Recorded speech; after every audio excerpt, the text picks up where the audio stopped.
Zelete, thank you for your love and support. I appreciate you all. There is a massive historic shift happening in West Africa right now. And if you are only following mainstream Western news, you are missing the biggest geopolitical turn of the decade. For decades, the story across the Sahel region, countries like Mali, Niger, and Burkina Faso, was always written by someone else. Outside powers call the shots. Foreign militaries patrol the streets. Foreign governments dictated diplomatic terms. And yet, year after year, insecurity got worse, economic debt piled up, and local populations grew increasingly frustrated. That era has officially come to an end. Today, Mali, Niger, and Burkina Faso have broken away from the old foreign dominated structures.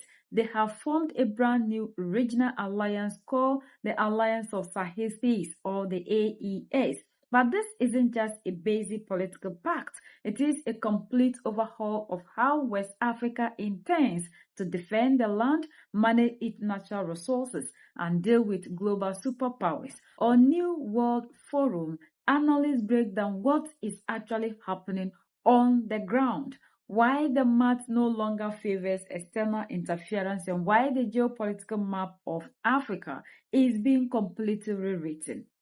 To understand why this move by the Sahel nations is changing everything, you have to stop looking at political statements and start looking at pure geography and demographics. Excellent. You want to answer yes. I wanted to talk about the question. If terrorism will end for all that. But in all cases, terrorism is destined to end. Before the determination of the three countries that are the evil, the Burkina and the Niger terrorism will end because the Mali, the Burkina and the Niger make you at least 2,700,000 square kilometers, plus at least 110 million inhabitants. Macron cannot recruit 500,000 terrorists every year to go fight them. And even if he recruits 500,000 per year, they will all be defeated by these patriotic armies. Well-trained armed CES armies that left the wooden weapons of LA, France, to equip themselves with real weapons. It's the Russians, it's the Turks, it's the Chinese, it's the Koreans. Therefore, terrorism in one way or another, it will end up whether we want it or not in Paris. Terrorism must end. Now, if Algeria comes back from better feelings, it can only accelerate this trend of the end of terrorism. Because Algeria in one way or another served as a rear base to CES terrorists with the Ukrainian Nazis. I don't know how a revolutionary country, like Algeria, can accommodate the presence of the Nazis on its territory. Just because Macron wants it, good.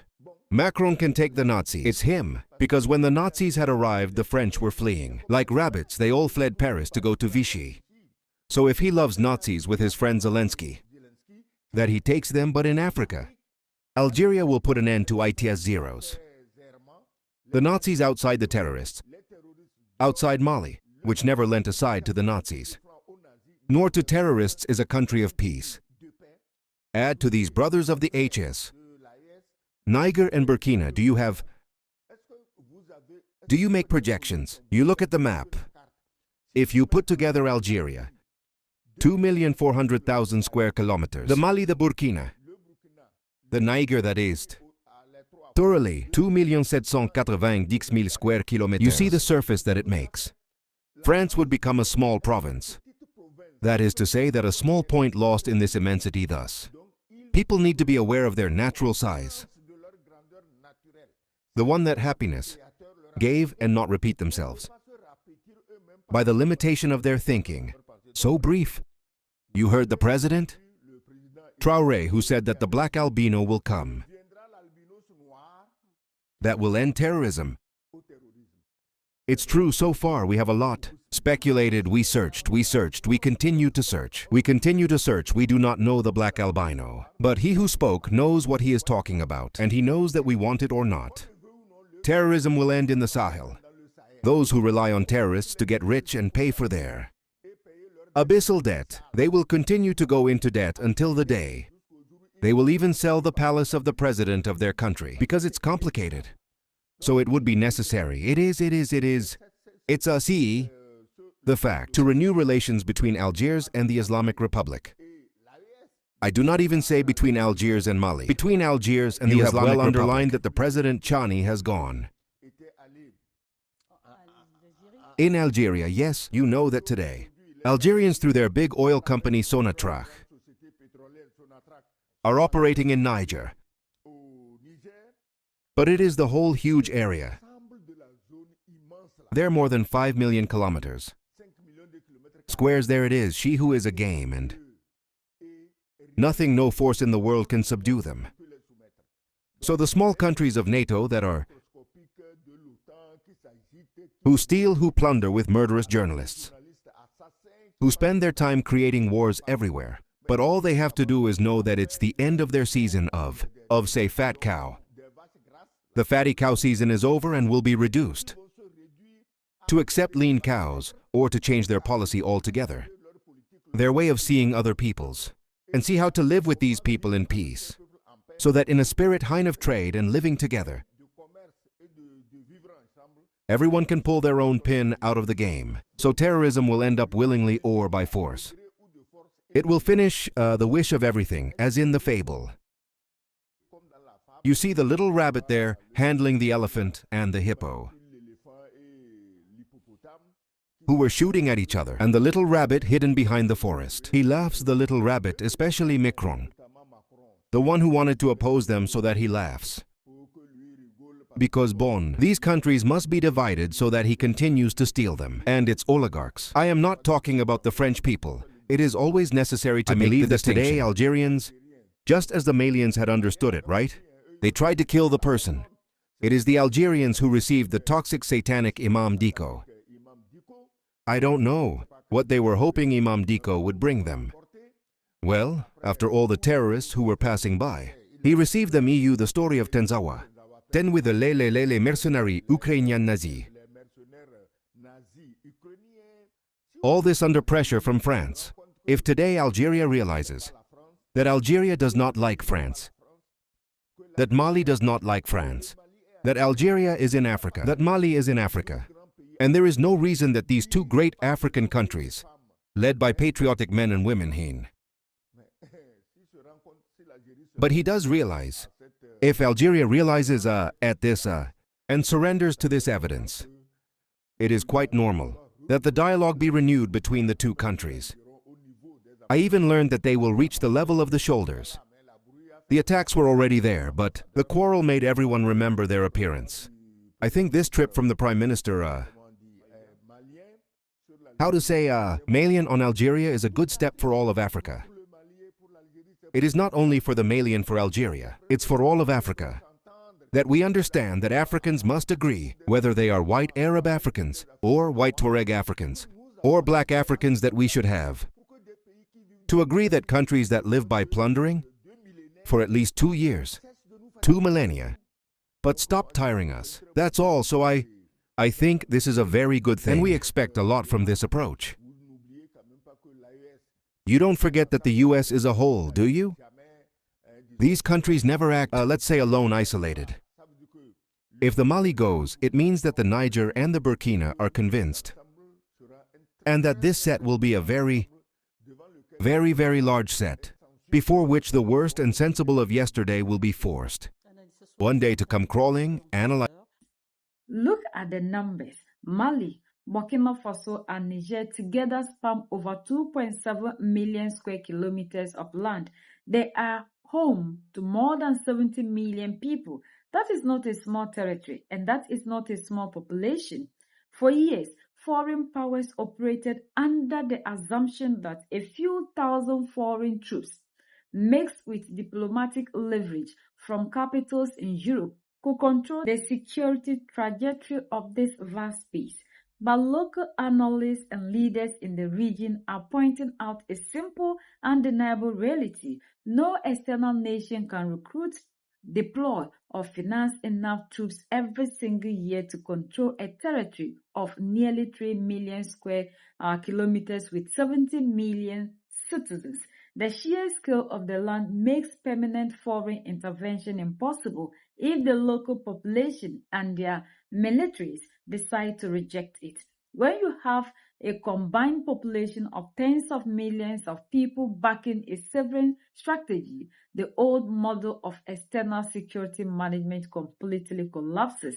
The second major pillar of this transformation is military. For a long time, the militaries of Mali, Niger, and Burkina Faso were kept in a state of dependency. They were given minimal equipment, old hardware, and restrictive rules of engagement by their international partners.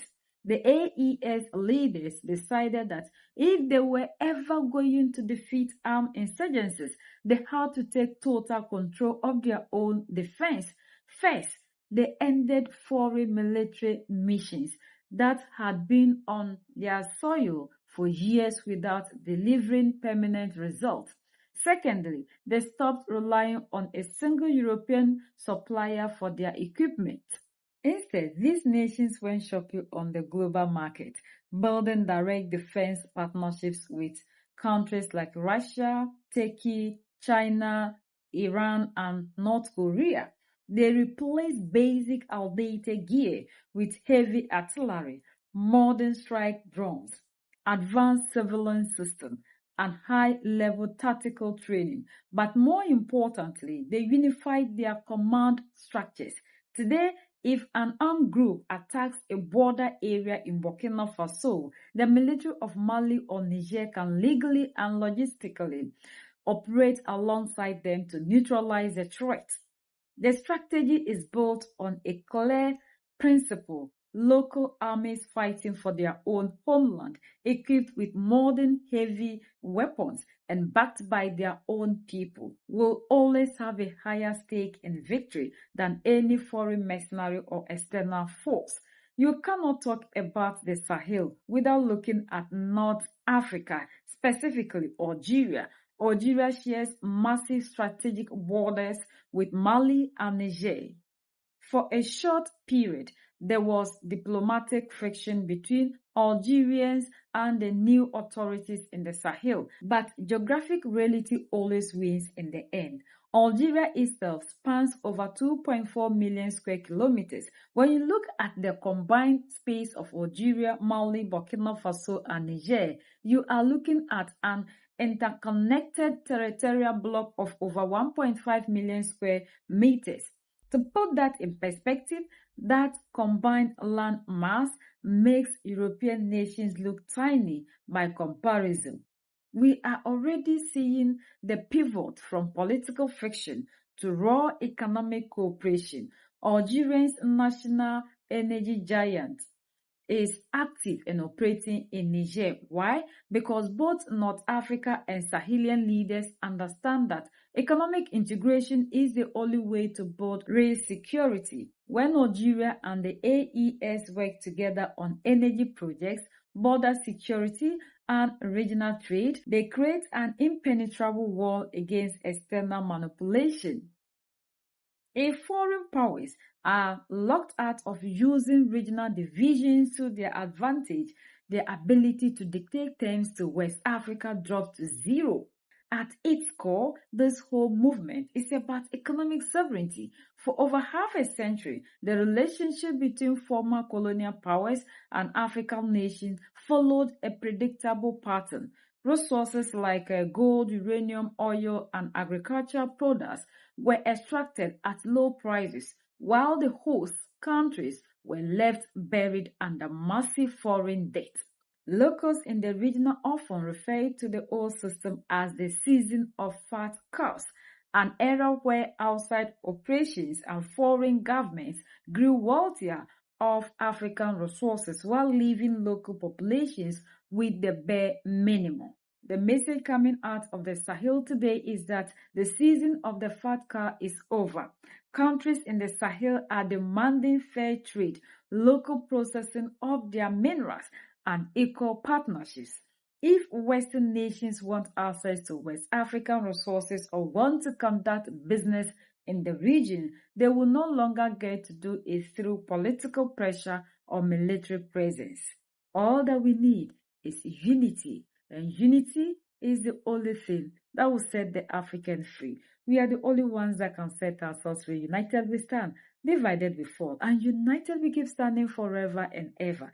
The greatest enemy of the African is mental slavery. So let's decolonize ourselves from mental slavery. Let's keep sharing to educate our brothers and sisters. Together we'll make Africa great for ourselves and the next generations that are going to come. So that's the latest around the world.